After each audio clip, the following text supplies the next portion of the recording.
Throughout history, there have been people locked behind bars with no way out in sight. Yet instead of giving in, they dared to attempt the impossible, digging tunnels deep underground, unlocking doors with nothing but a wooden key, even escaping into the skies by helicopter. These 10 prison breaks didn't just shake their own time. They became legends that still send chills down our spines today. Here are the 10 most daring and mysterious escapes in human history.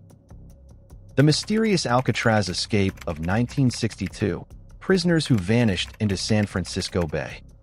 Imagine a prison standing alone in the middle of the sea, surrounded by crashing waves and freezing water. People called it the Rock, Alcatraz. It was the fortress that held America's most dangerous criminals. Anyone who set foot there believed one thing: there was no way out. But on one June night in 1962, 3 prisoners simply vanished behind those steel and concrete walls.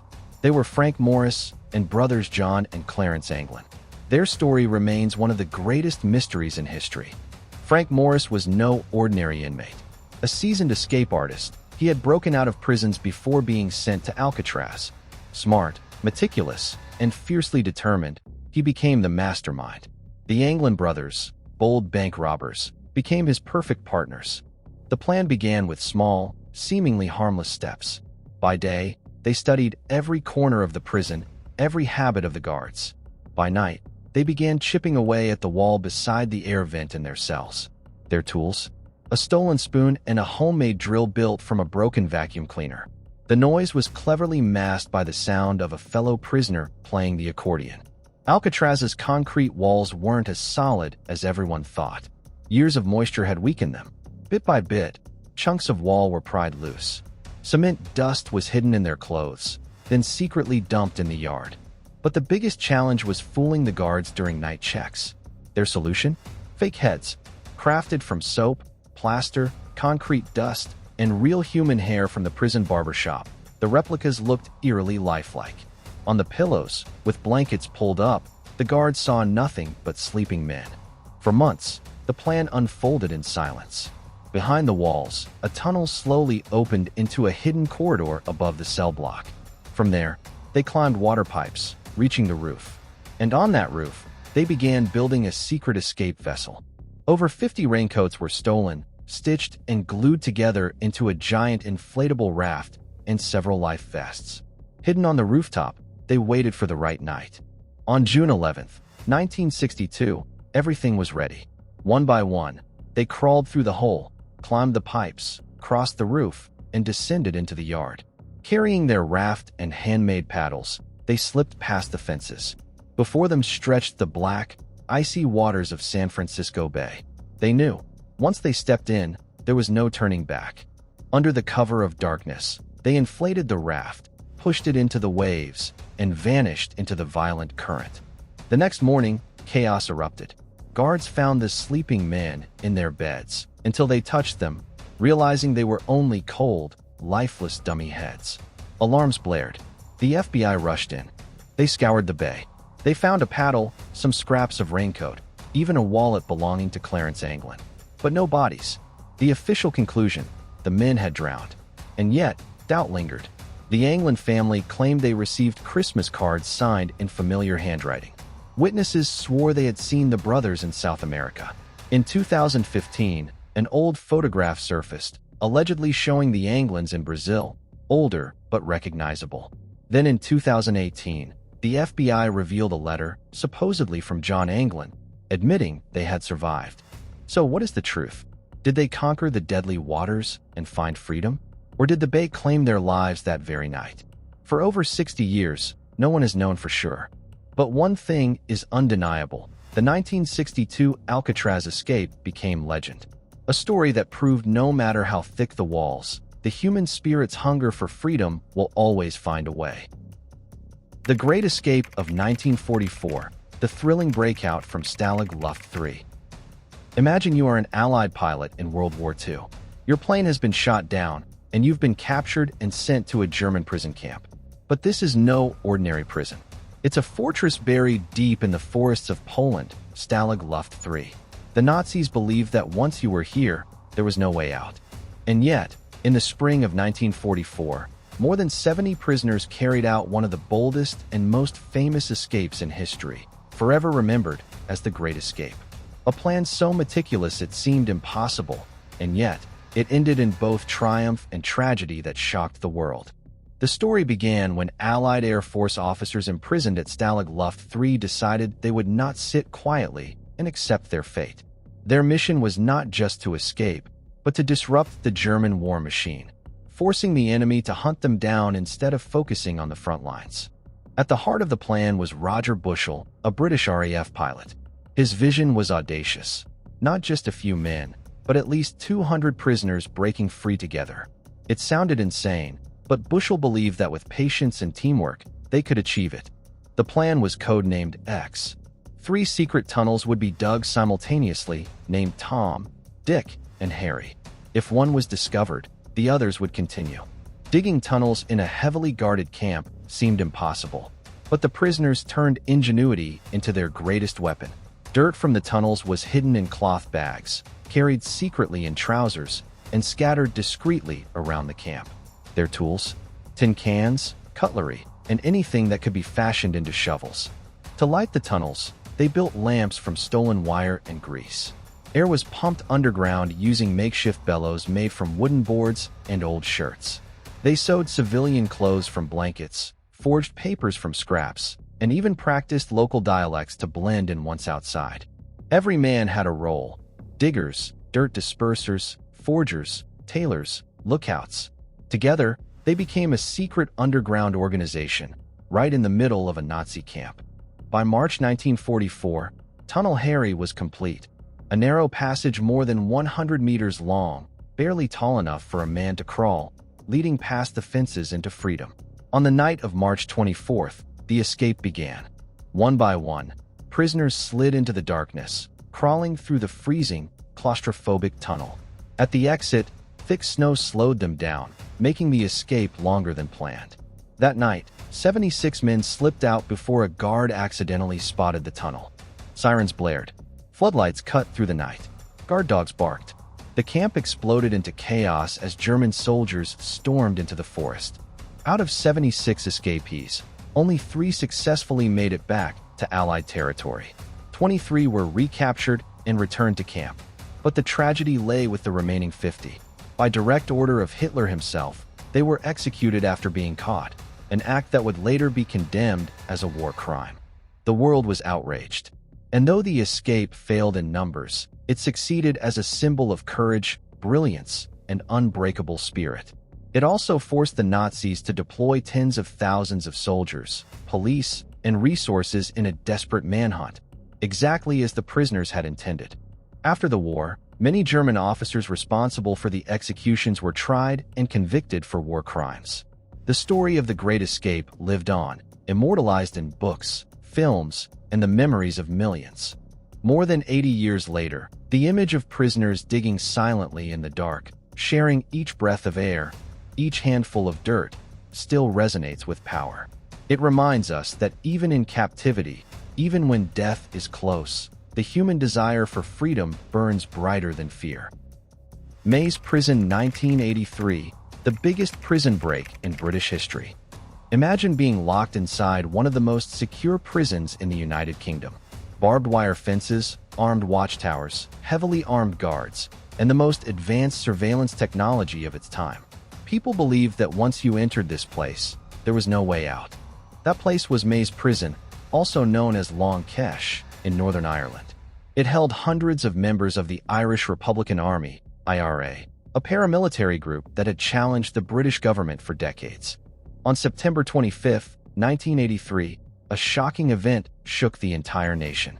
38 prisoners staged a daring escape, breaking through layer after layer of security to flee the prison.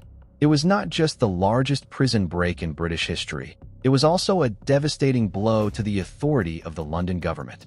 The story began months earlier. IRA inmates at Maze Prison were not content to simply wait for trial. They had discipline, organization, and above all, the ability to coordinate like a secret army within the walls. In the shadows, they plotted an escape that seemed impossible. Unlike Alcatraz, there would be no secret tunnels. Instead, they chose a bolder route, a direct assault on the prison's own security system. Step by step, the prisoners gathered intelligence, guard routines, shift changes, and detailed layouts of the blocks. Most crucially, they managed to smuggle in small firearms, a fact still debated today as to how it was even possible. The plan was set for a Sunday afternoon, when the prison was at its most relaxed. That was when they would strike. When the moment came, the IRA prisoners moved quickly. They overpowered guards in one section, seizing their weapons and locking them up. From there, they advanced like a chain reaction, moving from checkpoint to checkpoint, taking control of more guards at lightning speed.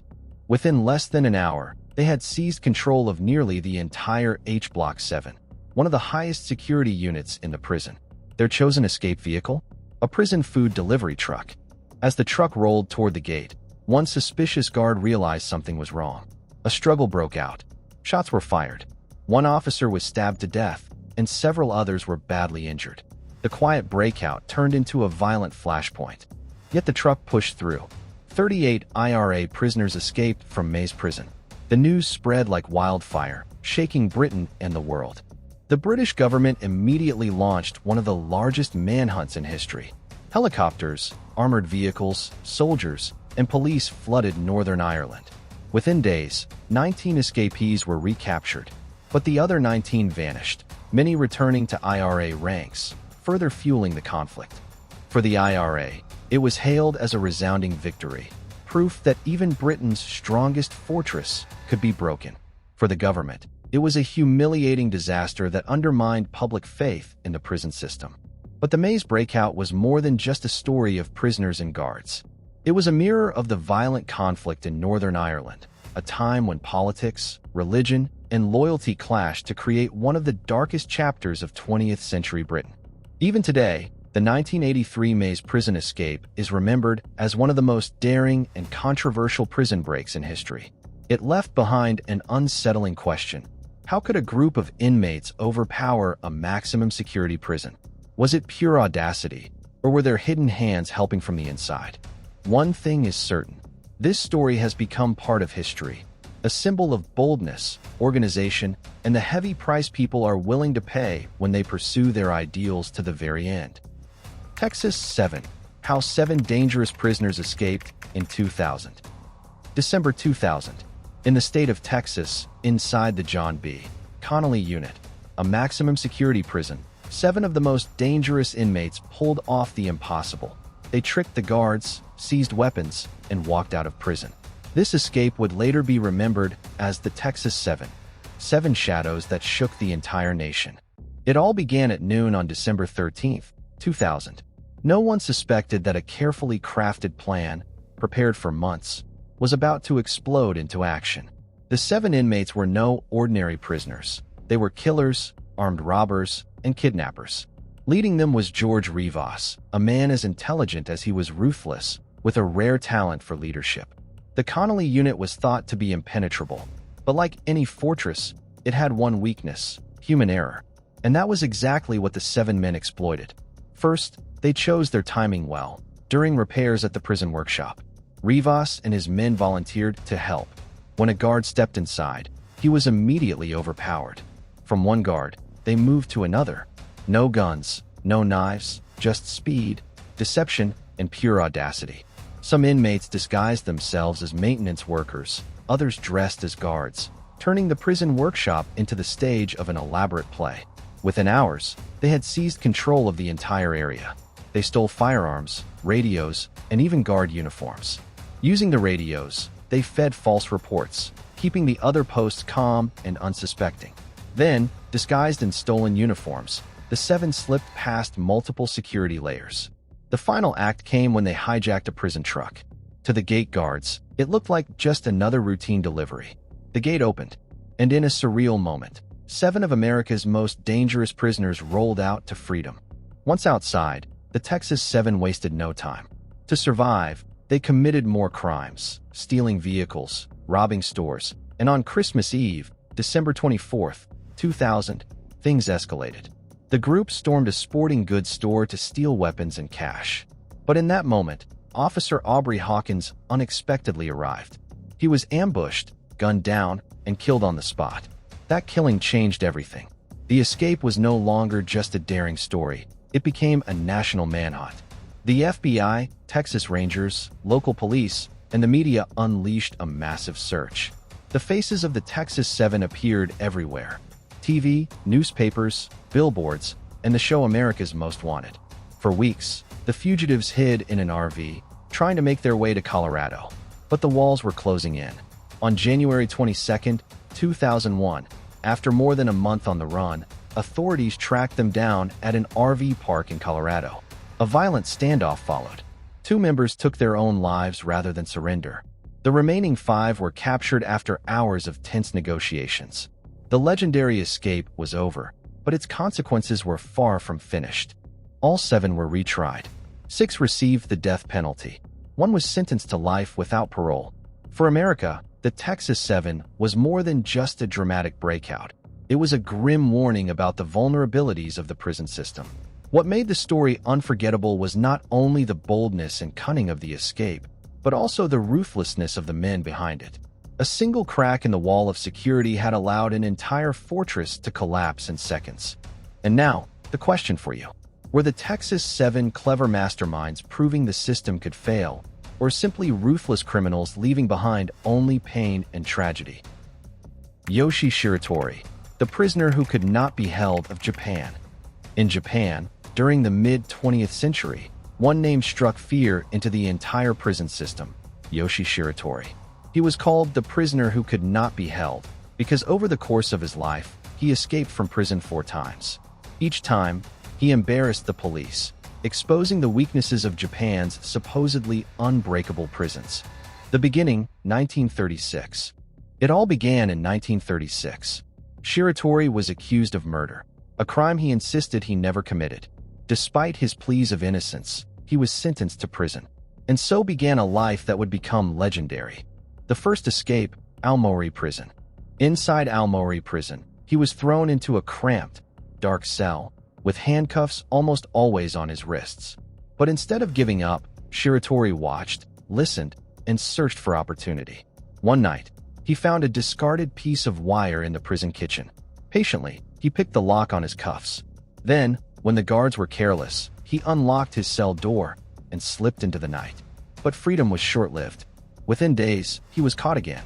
The second escape, Akita Prison. This time, he was sent to a stricter facility, Akita Prison. Guards were on constant alert, convinced he wouldn't dare try again. But Shiratori's eyes never stopped searching.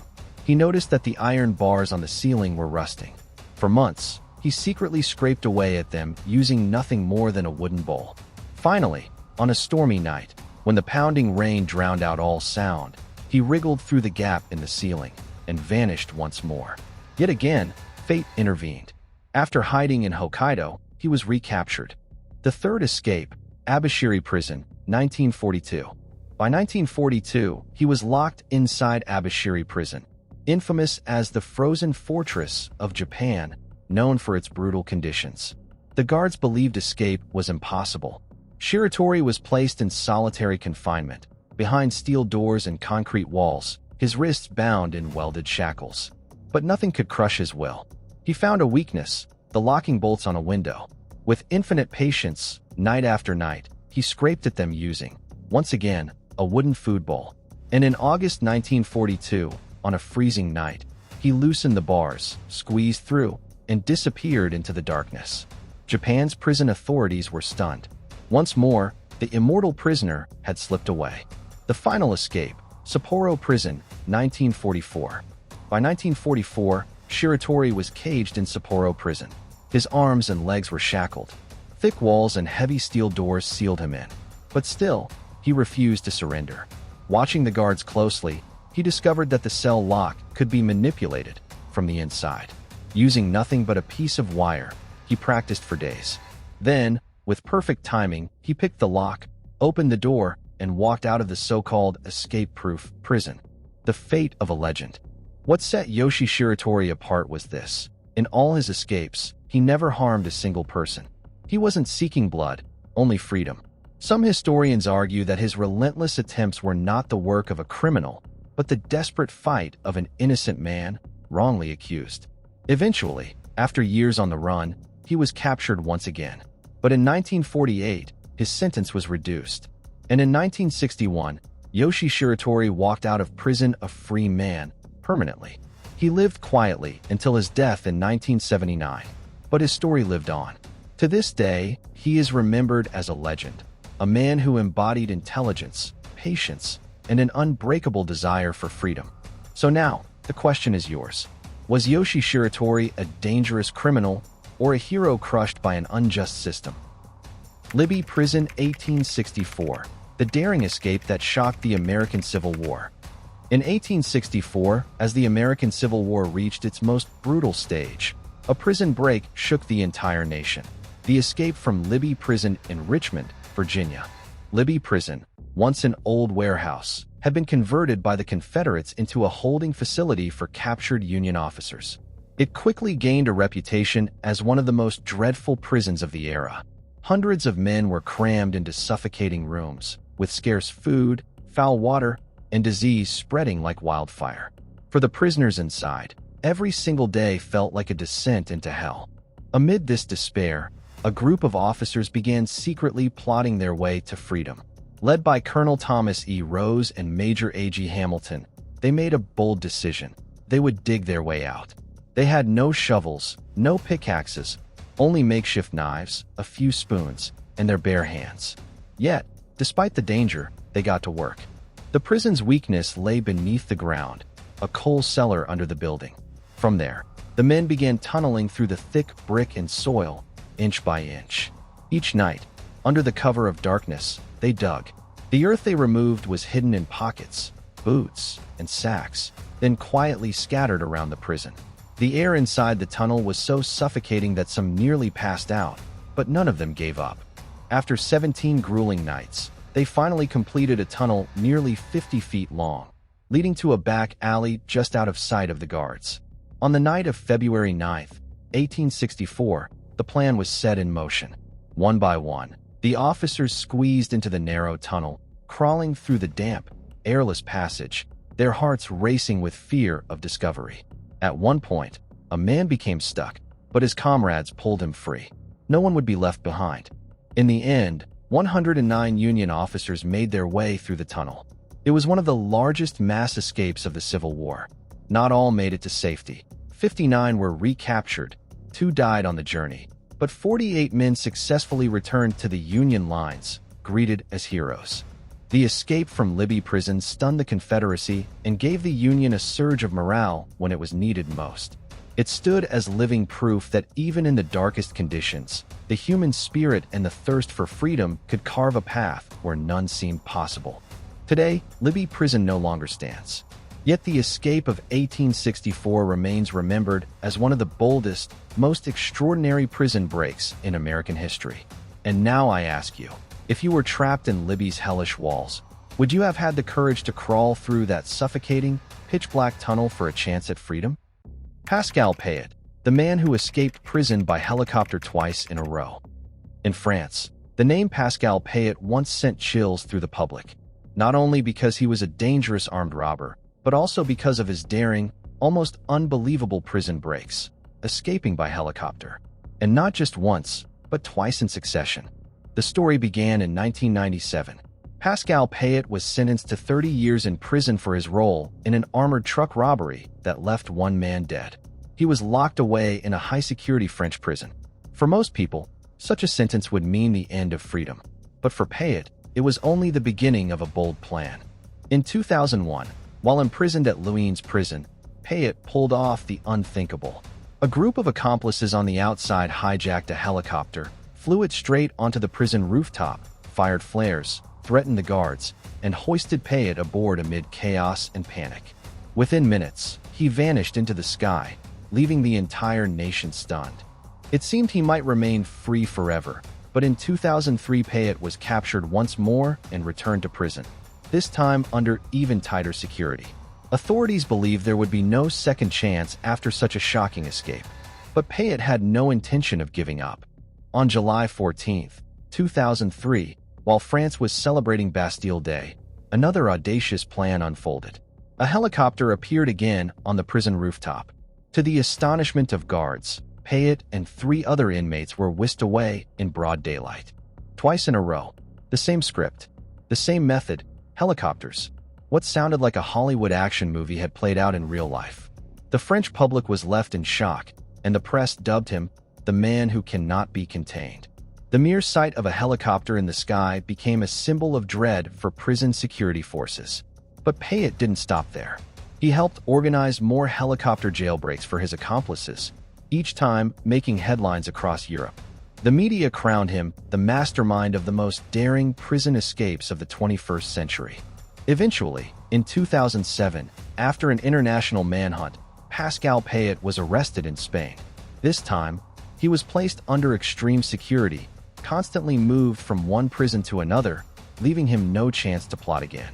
Even so, Pascal Payet's name became legendary in the criminal world. He was not just a robber, but a symbol of recklessness, patience, and terrifying organizational skill. His helicopter escapes remain classics, forcing prison authorities worldwide to rethink security like never before. His story leaves us with a haunting question. Can anything truly stop a person's desire for freedom when they are willing to attempt the impossible? Sobibor, 1943. Hundreds of prisoners vanish from a Nazi death camp. In 1943, under the dark shadow of World War II, the Nazis built notorious death camps as part of their genocidal plan.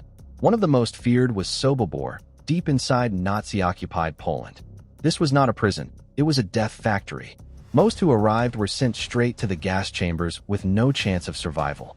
And yet, in this very place of despair, one of history's most daring prison breaks took place. Hundreds of prisoners rose up and fought their way to freedom, turning Sobibor into a name that haunted the Nazi regime forever. The story began with desperation. Inside the camp were around 600 Jewish prisoners. They knew death was inevitable. With nothing left to lose, a small group decided to attempt the impossible, to revolt and escape.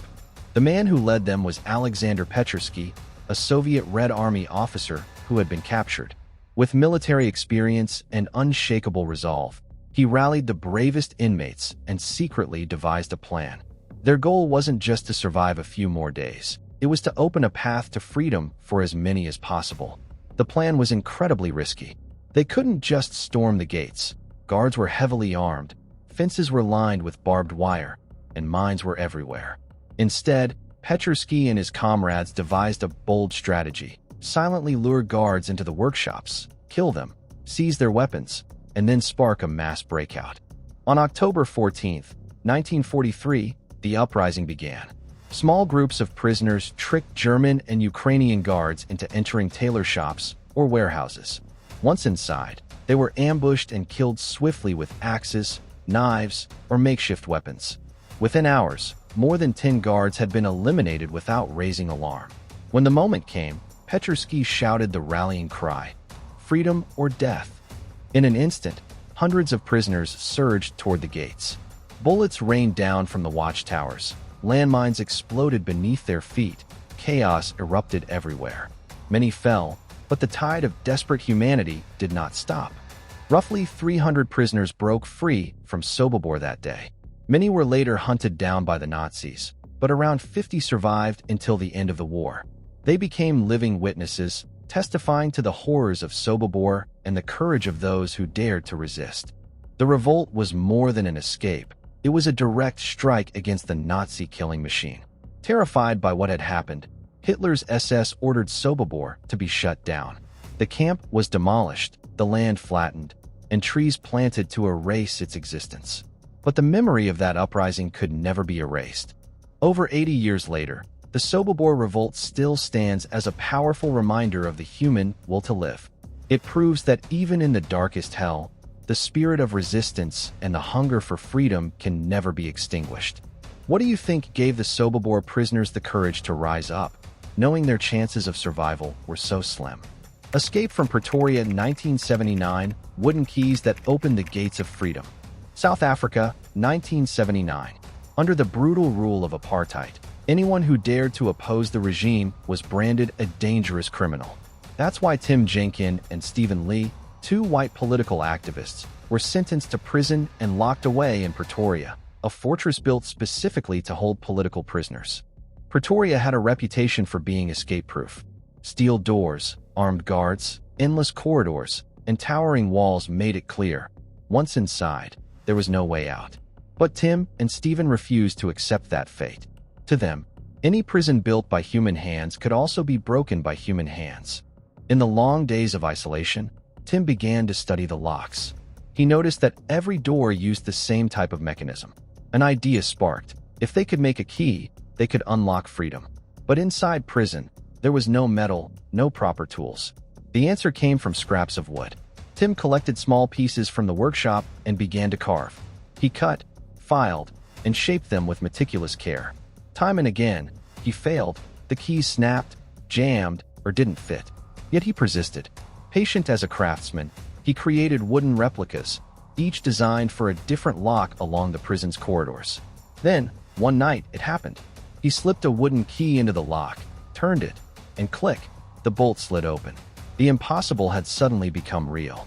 On December 11th, 1979, Tim, Stephen, and a fellow prisoner, Alex Mombaris, began their escape. In the silence of the night, they unlocked door after door. The cell, the corridor, the inner yard. Each turn of the key sent their hearts racing, for even the slightest noise could bring guards running. Hours passed in suffocating tension. Some keys nearly broke. At times, they feared they were trapped.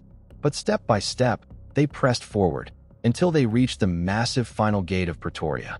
Tim pulled out his most important creation, the wooden key that would decide their fate. He turned it once, twice. Click. The gate swung open. Beyond lay the darkness of freedom.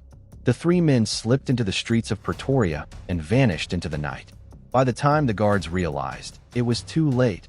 The uncontainable prisoners had escaped the fortress of steel using nothing more than fragile wooden keys. The escape became legend. It was not only a story of ingenuity and courage, but proof of the unbreakable human will against oppression. Tim Jenkin later continued his fight against apartheid, and when the regime finally collapsed, he remained a symbol of freedom. What do you think mattered most in this daring escape? Patience, cleverness, or the unwavering faith in freedom itself? Danamora, 2015, the shocking prison break with a secret tunnel. In June 2015, America was stunned by the news out of New York State. Two of the most dangerous inmates at Clinton Correctional Facility, in the small town of Danamora, had vanished. This was a maximum security prison, so secure that locals believed it was unbreakable. But the impossible had just happened. The escapees were Richard Matt and David Sweat, cold-blooded murderers serving life sentences. They weren't just criminals. They were cunning, patient, and willing to risk everything for freedom. For months, Matt and Sweat secretly plotted their escape. What shocked the world most was that they had help from the inside. That help came from Joyce Mitchell, a prison seamstress who became entangled in an inappropriate relationship with the inmates. Slowly but surely, she turned into a vital link in their plan. With contraband smuggled in, hacksaw blades, flashlights, even a power drill, Matt and Sweat began their massive project, cutting through steel walls, slicing open pipes, and carving out a hidden passage beneath the prison. By day, they behaved like model inmates. By night, while the prison slept, they worked in darkness, muffling their tools with rags and scraps of clothing. Weeks of effort paid off. On the night of June 5, 2015, the plan came alive. The two men slipped from their cells, leaving behind pillows carefully arranged under the blankets to trick the guards. Then they crawled through their tunnel, wriggling through claustrophobic pipes filled with rust and steam. Finally, they lifted a manhole cover just outside the prison walls.